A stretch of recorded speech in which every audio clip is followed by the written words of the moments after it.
अभी पांचवा नियम है, जब भोजन करना हो तो भोजन को धीरे धीरे खाना, चबा चबा के खाना। मराठी में कहते हैं ना, हड़ू हड़ू घ्या, सावकाश घ्या, धीरे धीरे खाओ, थोड़ा थोड़ा चबा चबा के खाओ। अभी कितना चबाएं? तो आयुर्वेद में कहा गया जितने दांत उतनी बार भोजन चबाओ। तो आप कहेंगे 32 दांत, तो 32 बार चबाओ। बाकरी का एक टुकड़ा मुंह में रखा, 32 बार चबाना, तो बिल्कुल लार के साथ मिलके अंदर जाएगा, बहुत जल्दी हजम होगा और सबसे ज्यादा ताकत शरीर को देगा। इसलिए खाना धीरे धीरे चबा के खाना, पांचवा नियम। छठा नियम है, जब भी भोजन करना तो जमीन पे बैठ के करना, भूमि पे बैठ के करना, खड़े खड़े नहीं। आजकल कुछ पढ़े लिखे लोग खड़े खड़े खाना खाते हैं, बुफे सिस्टम।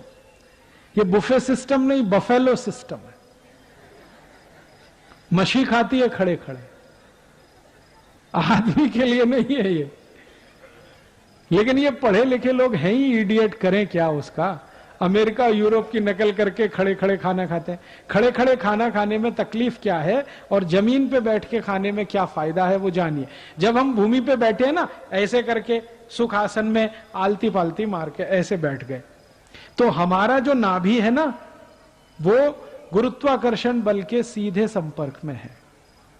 गुरुत्वाकर्षण बल नाभि पे जब केंद्रित होता है तो नाभि चार्ज होती है, फिर उसके बगल में जठर है, वो भी चार्ज होता है। अग्नि बहुत तीव्र होती है, तो इस स्थिति में बैठ के जो खाना खाएं बहुत जल्दी हजम होता है।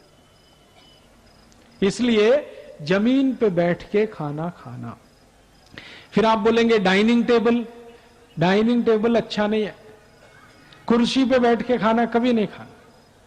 गड़बड़ क्या है, इसमें गुरुत्व केंद्र बदल जाता है और फिर वो खाना जल्दी हजम नहीं होगा।